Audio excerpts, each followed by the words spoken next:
So this is what I'm dealing with. I don't really know what's going on, but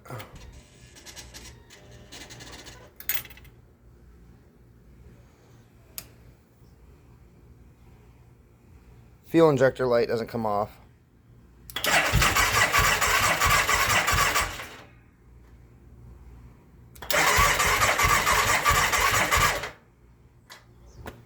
Yep. Loveliness. I don't know what the fuck it is, but I gotta figure it out.